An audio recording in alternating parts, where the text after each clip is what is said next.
Ever wished you could just breeze through conversations at English-speaking events, like effortlessly chat, make connections, maybe even crack a joke or two? Mm. Well, get ready to unlock that superpower, because today we're diving into the art of small talk, Ooh, your secret weapon for conquering any social gathering. I like it. Welcome to Podcast Listen and Learn English on Mention Channel Name, Yes. the show that helps you decode the English language one deep dive at a time.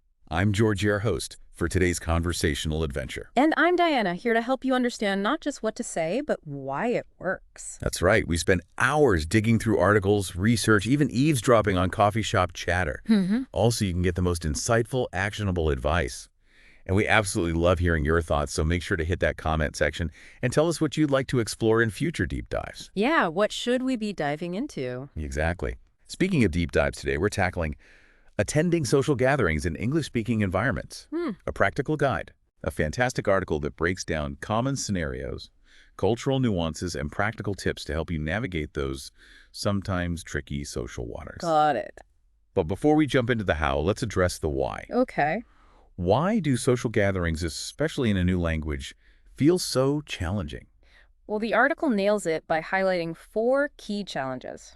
First, the unpredictable nature of conversations. Right. Unlike a structured meeting, social gatherings are fluid. One minute you're discussing the latest blockbuster, the next you're sharing your grandma's secret cookie recipe. It's true. You never know where the conversational current will take you. And that can feel exciting, but also a bit daunting, especially if you're worried about saying the wrong thing. Which brings us to the second challenge, cultural differences. Hmm. Humor greetings, even what's considered a safe topic, can vary widely between cultures. What might be a lighthearted joke in one culture could be misinterpreted in another. Yeah, it's like there's this whole unspoken rule book you need to learn. Yeah. And the article doesn't shy away from the third challenge, the fear of making mistakes. Let's be honest. It's natural to feel hesitant when you're trying to express yourself in a new language. Absolutely. And that hesitation can be amplified by the fourth challenge the article mentions, interpreting social cues. Body language, tone of voice, even a subtle shift in facial expression can convey volumes. Misreading these cues can lead to misunderstandings, which can be especially frustrating when you're already feeling a bit out of your depth. I've definitely been there nodding along like I understand when I really have no clue what someone's talking Oh, about. yeah. So, listeners, what resonates with you most? What's your biggest challenge in these social settings? Let us know in the comments. We're always eager to hear your experiences and tailor future episodes to your needs. And while you're at it, hit that like button and subscribe to Podcast Listen and Learn English on my channel, mention channel name, for more deep dives that'll have you feeling like a social butterfly in no time. All right, so now let's move on to some practical tools that can help you navigate these challenges. The article provides a handy set of essential phrases starting with greetings. It suggests going beyond the basic hello and using something like how's it going to create a more casual and approachable vibe. Okay, I see how that works. It's like instantly breaking down that initial formality barrier, Yeah. right? But what about when you're meeting someone for the first time? I always struggle with striking the right balance between sounding friendly and, not overwhelming them with information. Right, it's about finding that sweet spot. The article suggests a simple hi, I'm your name, it's nice to meet you. It's straightforward, polite, and gives you a solid starting point for further conversation. I like that. Short, sweet, and to the point. Yeah. But what happens after the initial greeting? How do you actually start a conversation without resorting to the same old lovely weather we're having routine? That's where conversation starters come in.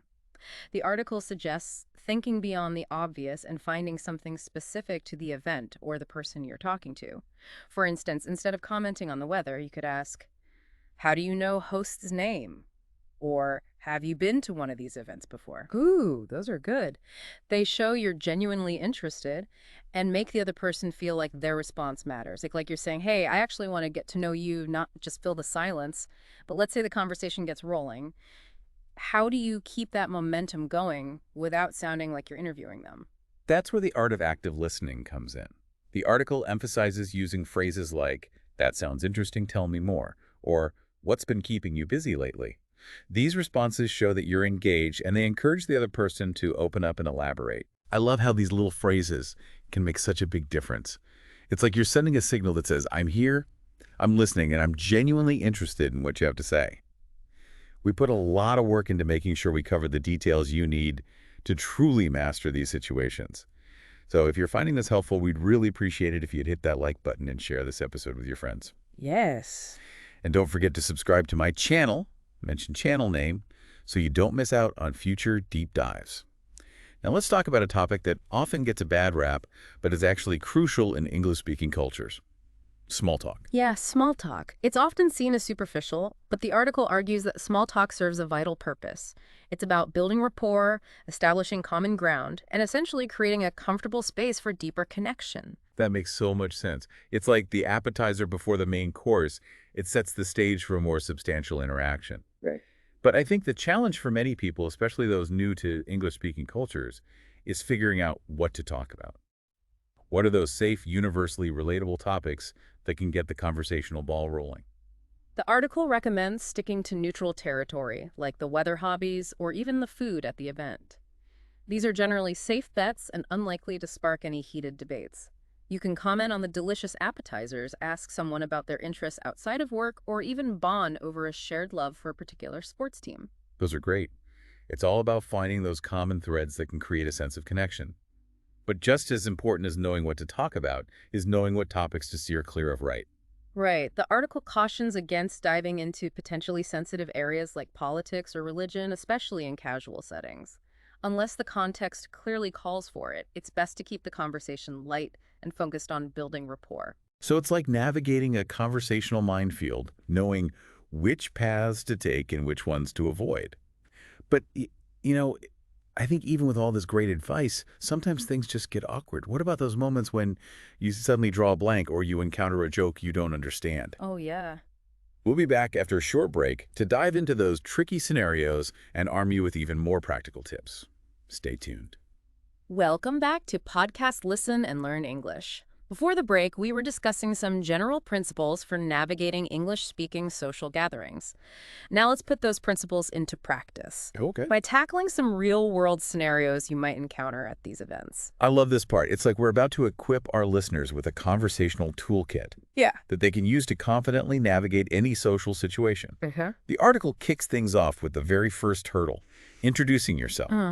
It might seem simple, but as the article points out, a strong introduction can set the tone for the entire interaction. Absolutely. And what's fascinating here is that the article emphasizes keeping it concise and avoiding information overload. It suggests a simple formula.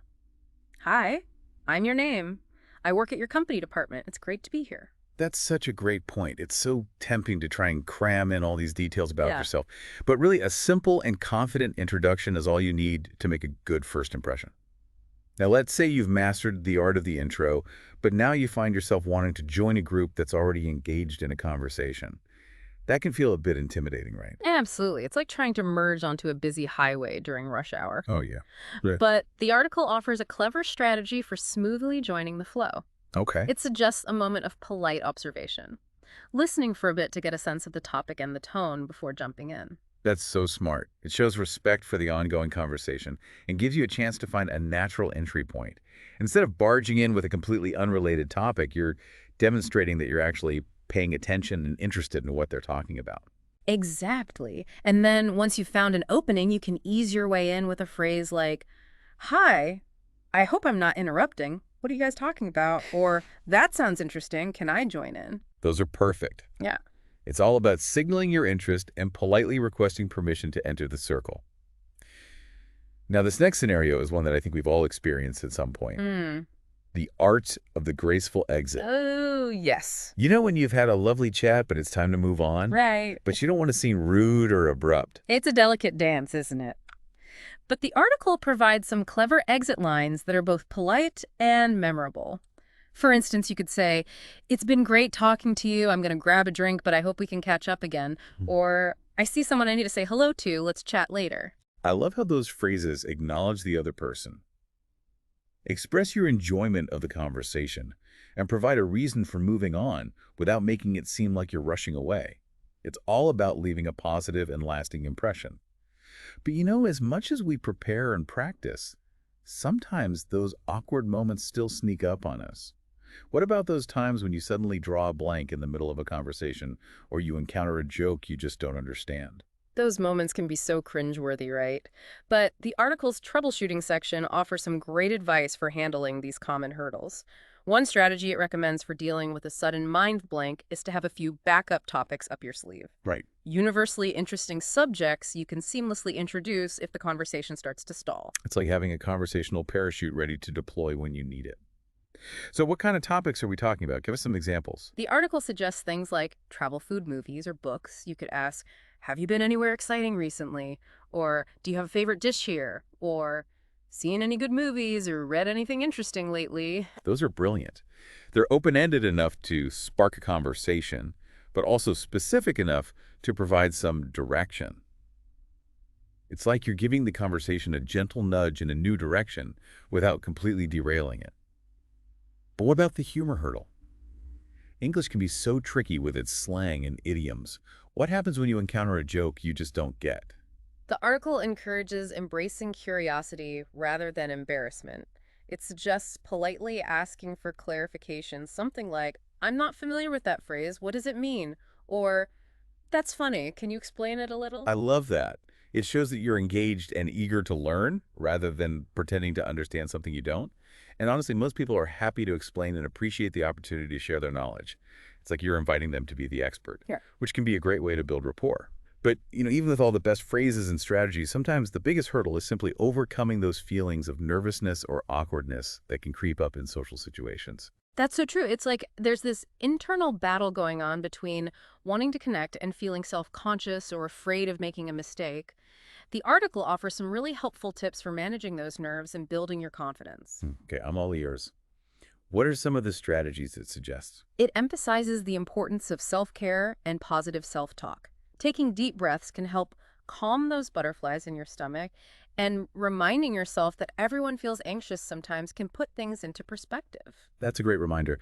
We often put so much pressure on ourselves to be perfect, but really it's okay to be a little nervous or make a mistake. It's all part of the learning process. And actually, the article also suggests a really interesting tactic for shifting the focus away from your own anxieties, focusing on the other person. Right. Asking questions and actively listening are fantastic ways to take the pressure off yourself and show genuine interest in the other person. And let's be honest, most people love talking about themselves, so being a good listener can make you a great conversationalist. I love that. It's like turning those nervous jitters into a superpower, the ability to make someone feel heard and valued. We've covered a lot of ground today, from essential phrases to troubleshooting awkward moments, but we're not done yet. We'll be back after a short break to explore some strategies for boosting your confidence and making those social interactions feel effortless and enjoyable. And remember, we're here to help you conquer your English language goals. So if you're finding this helpful, hit that like button and share this episode with your friends who might also benefit from these tips. And don't forget to subscribe to Podcast Listen and Learn English on my channel, mention channel name, for more deep dives into the nuances of English conversation. Stay tuned. Welcome back to Podcast Listen and Learn English. We've explored the challenges of English-speaking social gatherings, armed ourselves with essential phrases, and even tackled some awkward scenarios. But now let's talk about how to take all this knowledge and truly own it. How to walk into any gathering feeling confident and ready to connect. This is where the rubber meets the road. The article wraps up with some fantastic confidence-boosting strategies, emphasizing that confidence comes from practice and a little bit of strategic preparation. So it's not just about knowing the right words, it's about internalizing them, making them a natural part of how you communicate. Exactly. I like that. What kind of practice does the article recommend? Well, it suggests starting with something as simple as role-playing with friends or colleagues. Okay. I know it might sound a bit silly, but rehearsing those introductions, conversation starters, and even exit lines can make a world of difference when you're facing a real-life interaction. It's like anything else, practice makes perfect. The more you rehearse, the more comfortable you'll feel, and the more those phrases will become second nature. Exactly. Think of it like practicing for a presentation or a play. The more you run through the lines, the more confident you'll feel when the spotlight is on. And speaking of observing, the article also suggests watching native English speakers in casual settings like movies, TV shows, or even YouTube videos. Now that's an assignment I can get behind. Binge watching for the sake of language acquisition. I love it. What are some of the key things we should be paying attention to when we're watching? It's all about absorbing those conversational nuances. Pay attention to how people use slang and idioms, how their tone of voice changes depending on the context, and how they use body language to express themselves. It's like you're getting a master class in English conversation without even leaving your couch. But you know, sometimes even with all the practice and observation in the world, the thought of diving headfirst into a big social event can still feel overwhelming. Absolutely. That's why the article recommends starting small and gradually building up your confidence. Instead of jumping into a huge networking event, try starting with one-on-one conversations or smaller gatherings where the stakes feel a bit lower. That makes so much sense. Yeah. It's like building a muscle. You wouldn't start with the heaviest weight. You'd gradually increase the challenge as you get stronger. And that's the beauty of language learning. It's a journey, not a destination. There will be bumps along the way, moments of awkwardness, maybe even a few grammatical fumbles. But the key is to embrace those experiences as opportunities for growth. I love that perspective. It's not about being perfect. It's about being willing to try to put yourself out there and to learn from every interaction. Exactly. And remember, the more you practice, the more confident you'll become, and the more enjoyable those social gatherings will be. You'll start to see them not as obstacles to overcome, but as opportunities to connect, to learn, and to expand your world. So as we wrap up this deep dive into the art of English conversation at social gatherings, I want to leave you with this challenge. Think about the next social event you'll be attending. What's one conversation starter you'll try from today's episode? Share it with us in the comments. We love hearing how you're putting these tips into practice. And remember, every interaction, no matter how small, is a chance to practice, to learn, and to connect. So go out there armed with your newfound knowledge and confidence and make those conversations count. Before we sign off, we want to take a moment to express our gratitude for your support. We pour our hearts into these deep dives, and we really appreciate you taking the time to listen, learn, and engage with us. Your comments, likes, and suggestions for future topics mean the world to us. And don't forget to hit that subscribe button and share this episode with your friends who might also benefit from these tips. We're here every week with more deep dives into the English language, so stay tuned for more insightful and engaging conversations. Absolutely. We love hearing from you, so keep those comments coming. Tell us what you'd like to explore next, what challenges you're facing, and what strategies have worked for you. Together, we can create a community of confident and fluent English speakers. Until next time, keep practicing, keep learning, and keep those conversations flowing.